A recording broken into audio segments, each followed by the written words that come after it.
Welcome to the Lean Out Your Business podcast, a show dedicated to helping entrepreneurs accelerate business growth and simplify success. I'm your host, Krista Grasso, and I've been working with businesses for more than 2 decades to help them lean out and optimize what's working while eliminating anything that's not adding value. So if you are ready to get more time back in your day, more profit in your business, and to do business differently, growing and scaling on your terms, let's dive into today's episode.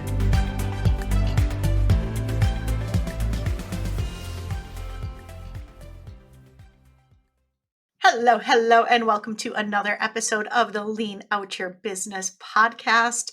Today, we are going to be talking about focus. And I have Amber Hawley with me, who I'm really excited to dive in to how to shift from feeling distracted to actually being focused, but still having fun in your business. So Amber, welcome. I'm super excited that you're here today. Thank you. I know I'm very excited to be here. Thanks for having me. Absolutely. So let me tell you a little bit about Amber, and then we are going to dive right into the good stuff. So Amber is a licensed therapist and lifestyle strategist, and she works with people on the emotional side of business. She's the owner of a therapy practice in Silicon Valley, and she's the owner of 2 online coaching, consulting, and training companies. And she is also the host of the Easily Distracted Entrepreneur podcast, which is such a great name for a podcast. And on her show, she helps ADHD and ADHD-ish business owners in their work, life, and relationships. And her passion is all about supporting the easily distracted and getting focused while having more fun. And that is what we are going to be diving into and talking about today. Woohoo. I know. You always have to have more fun because otherwise, what's the point? I could not agree more. And so I know you talk a lot about ADHD, and for some of our listeners, right, they may have ADHD or they may serve clients who do. So I can't wait to dive into some of that with you. But where I thought that we would start is something that everybody can relate to, and that is getting distracted, right? Getting distracted by bright, shiny objects, by infinite ideas that we all have as the visionary leaders of our business, by all of the opportunities around us and things that we could do. And all of those things take our focus away from what we should be doing in our business. So I thought, let's just dive right into our friend bright shiny object syndrome here. Can you tell us a little bit about what that is from your perspective, and when that's something that we're experiencing, we're kind of being enticed by, what is it that we're actually needing in our business? Yeah, I mean, it's one of the things I love talking about because I think modern entrepreneurship is leaving us all feeling so distracted, right? Like I work with a lot of neurodivergent clients, but I have clients that are neurotypical and they're like, I have digital ADHD. They're, just the overwhelming things that kind of come at you, the 24/7, wearing all the hats kind of stuff. So I think like distraction and focus is something that most entrepreneurs are struggling with, right? And shiny object syndrome is 100% a human condition. It's not just for ADHD people. I I think the hard thing is like on one hand, with shiny objects, it's like is this an awesome opportunity or is this truly just something that's distracting me from doing the things that are important to me, right? And that's the key. It's like sometimes they're genuinely awesome opportunities, but if you really have a lot of clarity around what's important to you and kind of like what your bigger goals are, it helps you understand like, well, that's really cool, but why, I don't know. Now I started for some reason Martha Stewart popped in my head and it's like, well, I would probably still do it though. I would still I would still do this, but I'm like, I don't need to teach a cooking segment on Martha Stewart because my business has nothing to do with that, although I would still do it. I because it's Martha. But and if it's good enough for Snoop Dogg, I'm down. Like but it's one of those things where I think we're kind of being pulled and called to these really cool things because they sound fun too, right? And so sometimes you're going to do it just because it's fun. But what I started noticing, because I'm like, God, what is this that so many people like myself and so many people that I work with or colleagues or friends, we keep doing these things where it's almost like we're sabotaging ourselves by taking on these shiny objects. And I started to realize, like, when I broke it down, I think that there are also these core needs that aren't getting met for us, either personally or in our business. And then we're filling them up with shiny objects as opposed to truly addressing those issues. So when I started thinking about that, I thought about, okay, like if you think about Maslow's hierarchy of needs, like on the base, you have, your core needs. So, food, shelter, that kind of stuff. But then I started thinking, well, loneliness, like, connection is a huge need as human beings. And there have been so many times that I have agreed to do like a joint venture, or I said, oh, yeah, I'll come teach for free in this thing, or I'll attend this event, or I'll do something purely because I was just so like craving human interaction. And it probably was not the best thing for me to be doing because I had other big things on my plate that I should have been doing, right? And I think that's the key. You have to discern, you have to like look at it. But that's the kind of stuff I'm seeing is it you're you're feeling kind of a sense of imposter syndrome, and so you're taking on things to kind of like fill up that well and kind of prove to yourself that you're an expert? Is it out of loneliness? Is it, financial stress? There's so many things that I think we're choosing to chase shiny objects, not because they're truly the best thing for our business, but because there's needs that we have that aren't being met. That's such an interesting perspective, and I really like the way that you position that. It's making me think because I tend to think of it as we just have so many different opportunities, and as entrepreneurs, we naturally are idea generating machines. And so it's super easy to get enamored by the new and different thing instead of the thing that's really going to help us make, the big results that we're looking for in our business. But I never really looked at it that way. And I love that. It is true. There probably is that underlying need. And as you were talking, I was thinking one of my things that I find myself signing up for and doing all the time is if you can give me a retreat or in an event, I am there. And do I need to go to all of them? No. Some of the times I don't even know what they're about, but I just go because I love connecting with Yeah. amazing people and I find a lot of inspiration in it. But if I really break that down to, is that the absolute best use of my time to hop on a plane, go spend a week somewhere, come back, kind of get back up to speed? Maybe, maybe not. So I really love that perspective. Yeah, and that's where, like I always say, you might go through like this discernment process and say, okay, I only want to do this because it sounds fun. You can still do it. Like you get to choose. But I think it's different when you're intentionally saying, okay, I'm choosing to do this, as opposed to like you're like thoughtlessly just agreeing to things, right? Like I can intentionally choose to be distracted. I can intentionally choose to ignore my priorities and go have fun for a night or a week or whatever, right? But then it still puts me in a position where I'm feeling in control of my schedule, or I'm feeling like I'm making the choices, as opposed to, I think we just kind of like, yeah, yeah, yeah, that sounds great. We agree to this stuff, we do these things, and then we just feel this overwhelm. And we're like, and we feel it feels very powerlessness, like this powerlessness. There's this like feeling of, oh my gosh, like I can't keep up. And then and then the negative self talk starts, right? But I agree with you that sometimes you're looking at that and you're like, okay, well, do I actually just need to be more intentional about spending time with my local friends? Right? Like maybe that's part of it because I'm an extrovert, I'm actually an ambivert, but I need my people. Like I need people time. And if an event comes along, and I love events too, but if it comes along and I haven't been intentionally connecting to people who are close to me, like in a thoughtful way, I am probably going to say yes with like you. Zero, I have no idea what it is. I just know it's somewhere and I'm going to be with people. Yep. So put me in, I'm there. Exactly.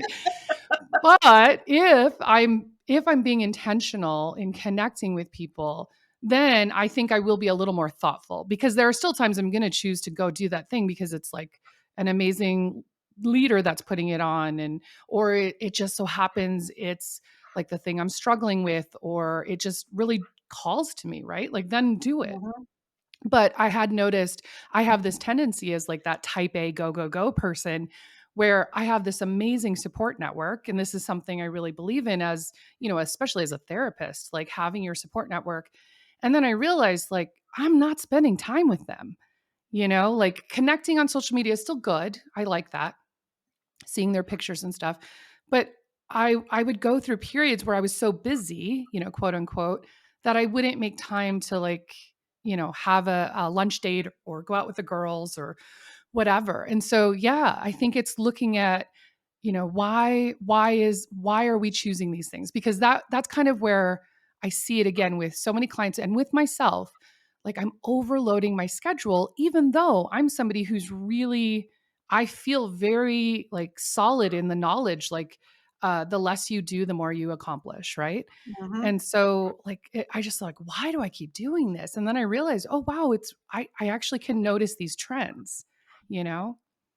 Yeah, it's true, and I'm the same, right? I'm all about lean. I am really great with my schedule, but it is interesting that we do that. And so I'm curious from your perspective, what do you see are some of the kind of top ways that entrepreneurs tend to distract themselves or actually pull themselves away from the things that do matter most in their business? Yeah. Okay. Good. I was like, "Ooh, let me see. What are the current top ways?" um, well, I mean, this will be no surprise. This one will feel very like social media, right? Mhm. There's so many reasons for that. One, and I actually am a fan of social media Me ish. too. I always say ish, but I love seeing people and watching stuff. I can't go on TikTok unless I have like a timer set because I will lose hours. I have missed many a shower window, like the time where I could take a shower for the day because I'm on TikTok. But social media is designed to give our brains those like dopamine hits and like get us and keep us addicted and keep us intrigued and keep us on. And I'll see like people, they're not going in with like, there's one thing to go in and like have a strategy and have a plan, and there's another to go in with none, and then the day just kind of like, hours fly by, right?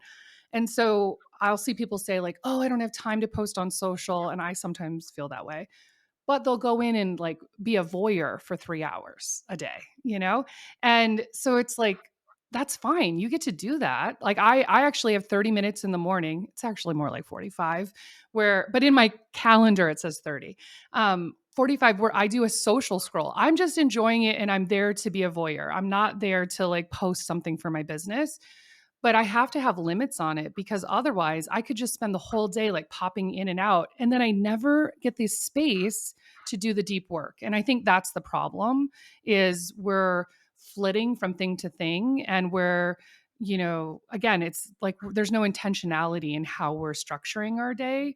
And so, I think that's the biggest one that I see is social media, just not using it in a way that best serves you, I guess. Mhm. The other is, and you mentioned it kind of in the start, where we do have so many ideas and we get excited and we get energized by things. And I think it's only human nature, like as we're growing or we're working towards like a big goal or achievement, as we're getting like closer to it, it becomes a slog. It's not as fun. Like in the beginning, it's fun and it's fresh and it's new and it's exciting and you're creating. And then at the end, like right before it, kind of that tipping point, it's all of the minutia and the details and like the finishing touches that can really help it, but it's boring. So then we're like, uh, well, is there something else that's like exciting and fun again? Right? Like it's like dating, right? That, I want something new. And so I feel people will say all of a sudden, oh yeah, well, I'm going to start a podcast. I'm like, okay, but when in January when we met and we like planned the year, that wasn't even on the radar. And that's fine if it becomes on the radar, but it feels more like a way to distract themselves as opposed to something that like for all the reasons makes sense that they should do that. Right? So I see people doing that, like thinking they have to do everything in 1 year because you're not going to. It's true. And it reminds me, I had a conversation with a client yesterday, and we have this clear plan. She's making amazing progress. And we get on the phone. She's like, okay, I decided I'm going to do a 5-part challenge and I'm going to launch a membership. And I was like, where did the membership come from? Nowhere in any of our conversations was this something that you ever indicated you wanted to do. Have you had some major epiphany that I need to know about here? And she was talking, she's like, no, well, what I saw was somebody else did this challenge and they had thousands of people in the challenge. And then they launched their membership. And I'm thinking, if I charge this much and I can get 4,000 people in it, and I'm like, that person has a list of about 1 million people. You're looking at somebody who has been in business for 20 plus years. Like, you don't have that big of a list. If you launch your membership site, you're going to get about 4 people and you're going to have to show up for a year for almost no money. How does that feel? No, no, no, I don't want Right. to do that. And I'm like, right. But I think it's just so easy that you look at these models and you see the success. And all of a sudden you start imagining, because that's what we do. We're good visionaries, right? How could that work for me? But you don't realize that it's really just a distraction. And the right thing to do is to stay focused on the thing that's aligned with the vision that you actually have for your business. 100%, 100%. And obviously there are those times where you realize, oh, I do need to pivot, or I'm doing this and I realize this isn't what I'm not loving it. I don't want to do this. I need to restructure. But yeah, like you're saying, I think it comes more from that, like almost like a FOMO, which is a Mhm. shiny object, right? Yeah. It's the, oh, wow, well, this could be the thing. And I think there's that feeling like we all want to unlock that secret door. Like, oh, this is the magic, key to the magic door that opens up all of the riches and success. And it's like, well, I think most things can if you stay consistent and dedicated to them. But yeah, like thinking about it, like that's, like whether it's a membership or a podcast, like it can be great. There's a lot of work that goes into it. And there's a lot of, yeah, you're not going to be making, yeah, billions of dollars in the beginning or even for a while, right? Takes a little bit. Yeah. Yeah, and you're like, "Okay, but can that happen, in Q4 or next year? Or can we look at that and, like, strategically think about that?" And we do need people to give us that feedback. I actually employ somebody to tell me no all the time because I do the same thing where I'm like, "Okay, I think I'm gonna do a webinar," or something. I mean, even as something as simple as a webinar, which to me, I'm like, "That's a one-off, it's, like, easy peasy." And of course, because I forget about all the promotion time, and then my operations person, Melissa's like, okay, so let's look at the calendar. Then I'm like, oh yeah, never mind. Yeah. That showing up for the hour is the easy part. It's the 40 100%. hours of other work that go into showing up and following up that actually are where the magic happens. Exactly. But that's that optimism bias. We have Yeah. these brain biases in regards to time, right? We underestimate how long things will take. We always, when we envision it, like you said, we're never imagining the technical snafus or the problems or the hiccups. We're only seeing smooth sailing and then time blindness. We lose all this time where we're into something and then all of a sudden you're like, holy, it's 8 hours later, right? So all of these things, our brain kind of works against us in those regards. Mhm. So having somebody to kind of give you that, reality check or a little bit of feedback. I like to say I'm the queen of carefrontations. Like I'm going to lovingly confront you and tell you and kick you in the butt and tell you no, but not really tell you no. Like just let's look at the facts. Love that. When I used to consult with a lot of my corporate clients, we would call that the happy path. And they would come up with these plans, and I'm like, and that's a beautiful plan if the happy path happens. But how many times in this past year have you had the happy path happen? Zero. I'm like, right. So let's look at some of the things that could go wrong, and then let's relook at this through some fresh eyes. But we naturally go towards the happy path. It's going to be great and everybody's going to show up and there's not going to be any tech issues. And, it's just, we're eternally optimists. So I love the way that you positioned that. Yeah. So let's chat a little bit about ADHD because I know that, for someone who has ADHD, in some ways, I feel like they are built for entrepreneurship because they have some really unique strengths in ways that those of us who don't have ADHD don't have. But they also have some challenges with that focus and follow through in the last 5% and things of that nature. So, what are some of those strengths? What are some of those challenges? And whether, we ourselves have ADHD or whether we're trying to help some of our clients who may, what are some of those things that we want to watch out for or that can help us? Yeah, absolutely.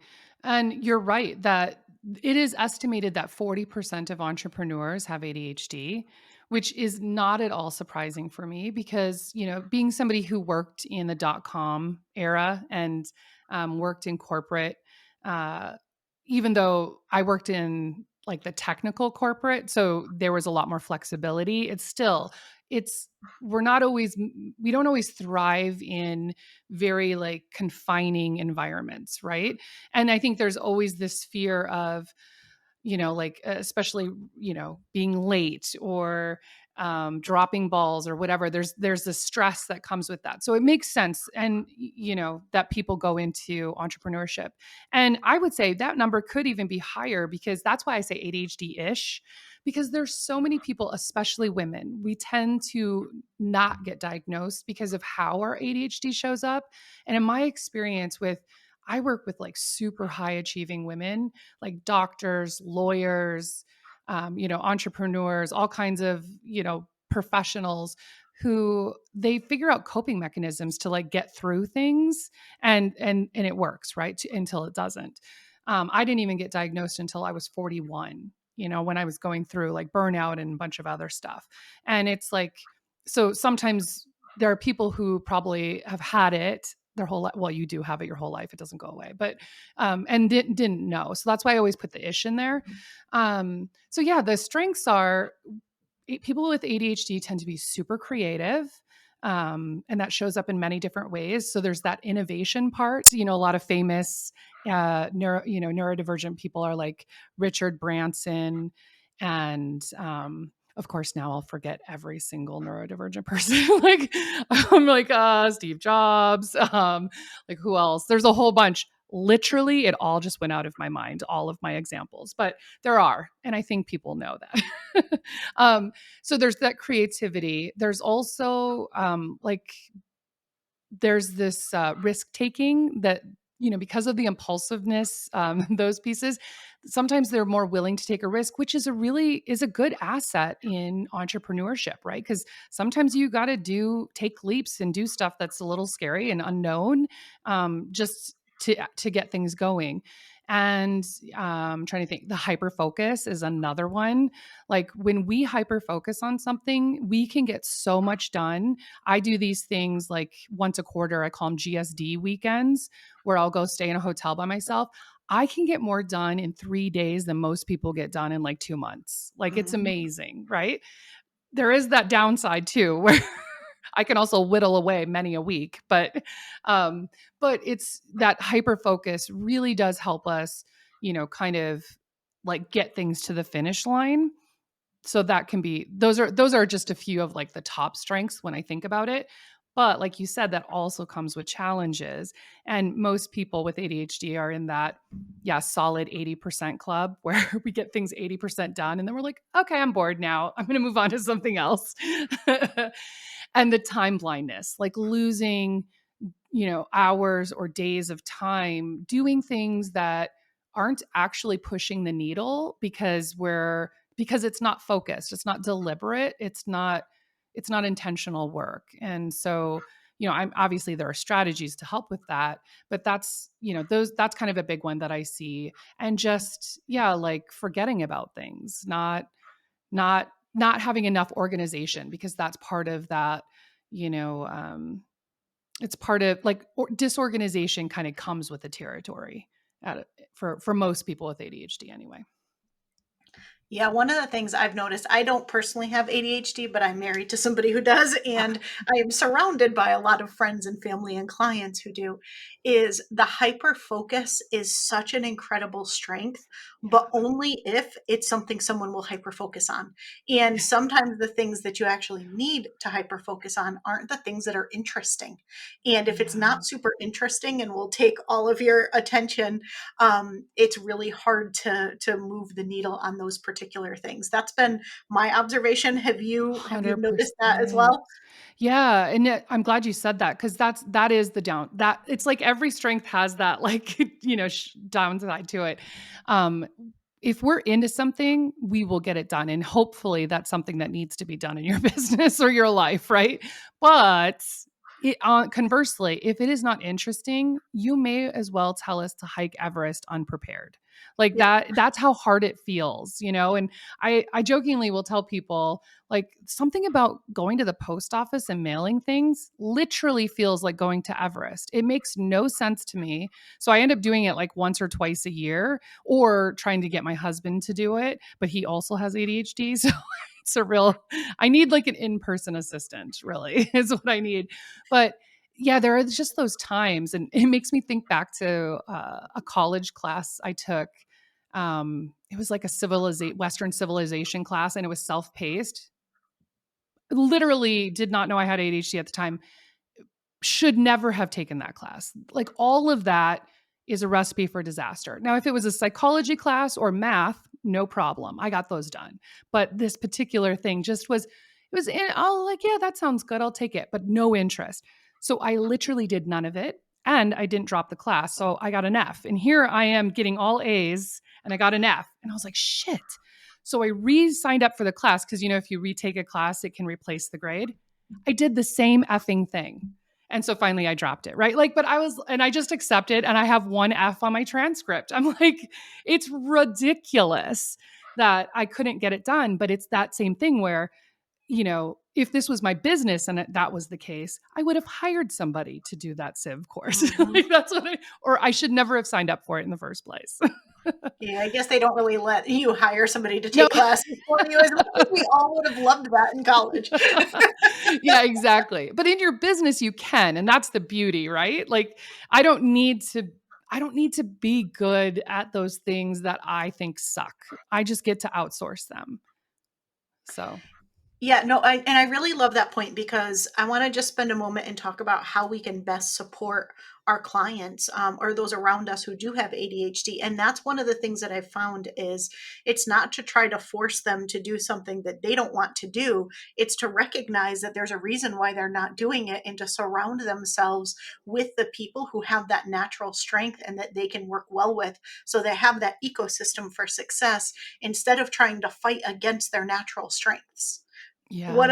What do you think? What are some of the things that we can do to really support our clients and our family friends? Yeah. I think just that awareness and then having that conversation can go a long way.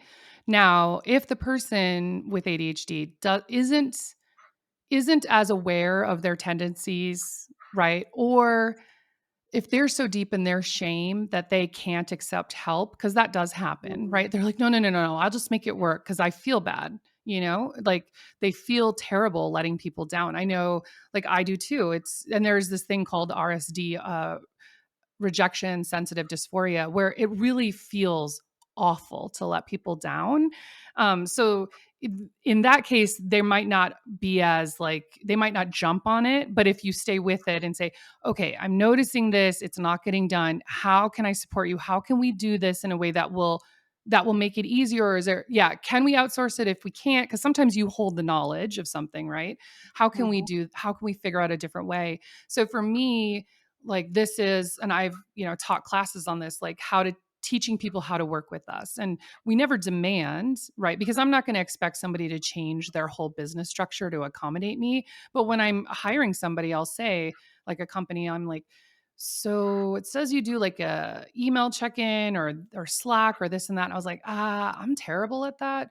Can we do an in-person like video check-in, you know, once a month? Because when I'm looking at you, I am focused and I'm here and it will happen. But the minute you're like out of sight, it's not because I don't care, it's just that I forget it. Like so I need to be face to face. So like little strategies like that. So if you're having trouble getting something from someone, even scheduling like some time with them and saying, hey, can we sit down for 15 minutes?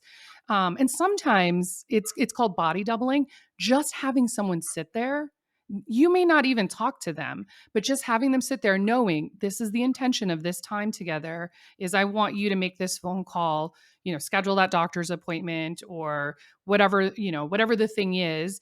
And it helps them get it done. So sometimes it's just having that person there. I used to have my assistant when I was back still in California and sitting in person, like had an in-person office.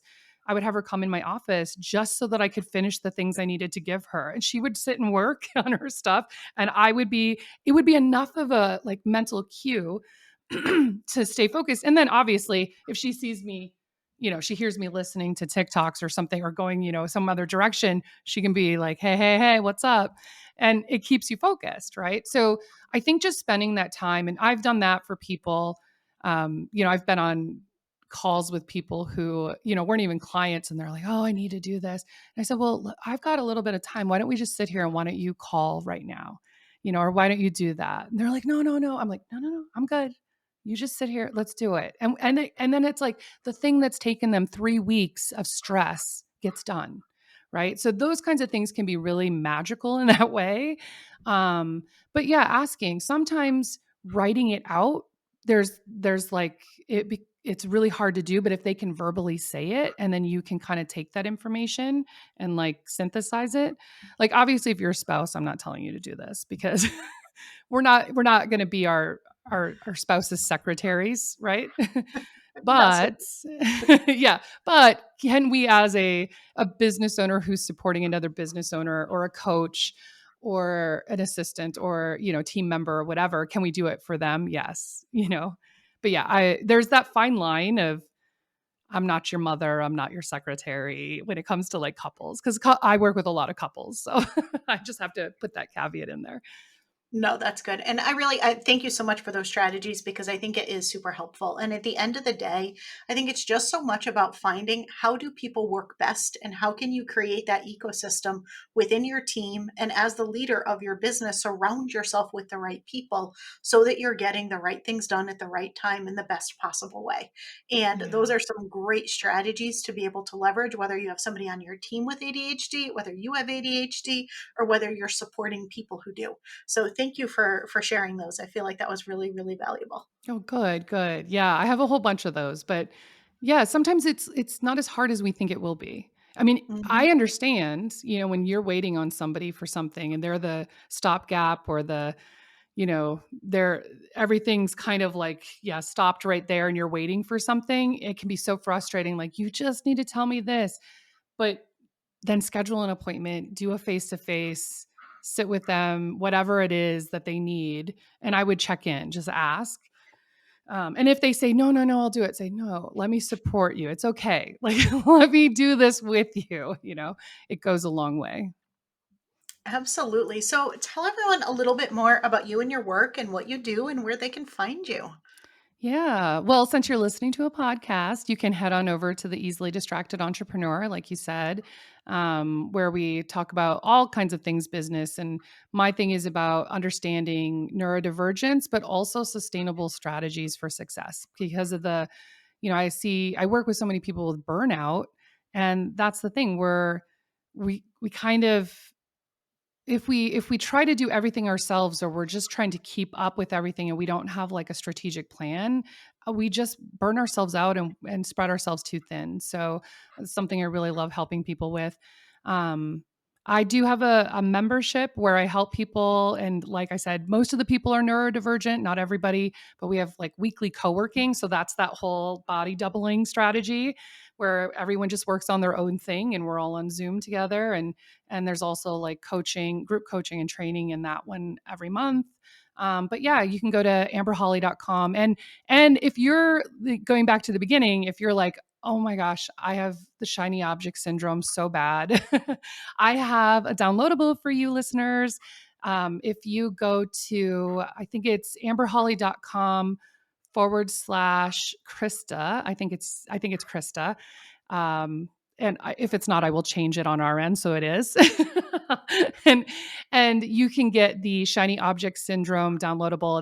It's an assessment to help you discern, is this an awesome opportunity or is this a shiny object? So you can head on over there and get a little support for your shiny object syndrome.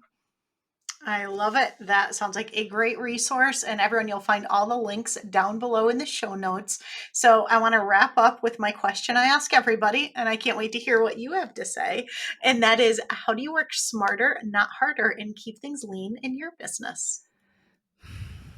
I think for me, the best way I work smarter is is all in how I structure my schedule. I do, and this is just knowing yourself, right? Knowing your rhythms. Like, I'm not going to buy into this idea that I'm never going to wake up at 4 a.m. I mean, I wake up at 4 a.m., but not to work, right? Just because I can't sleep. But I structure my schedule where I have 2 really full days. So I try to do almost all my appointments on Tuesdays and Thursdays. So they're just back to back. And I love that. So that way, the other days I have a lot of flexibility to do like the creative work. So I do have the space to be creative and not have pressure.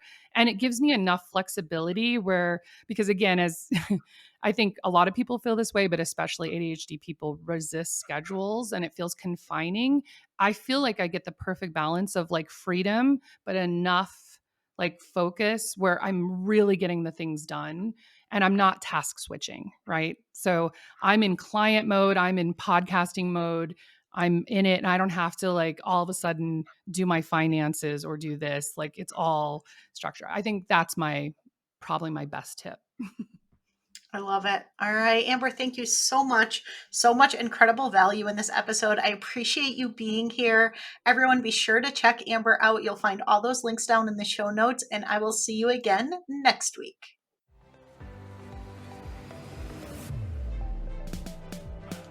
Thank you for joining me for another episode of the Lean Out Your Business podcast. I hope you got a lot of value and actionable insights from today's show and would love if you take a moment to leave us a review. If you have any questions on today's episode or on how to lean out your business, join us over in our private Facebook community where every week we do live training and Q&A, and I'd love to have you be part of the conversation. Head to leanoutmethod.com/group to join us. And before you go, be sure to subscribe to the show so you're the first to know when we release a new episode. We'll see you next week.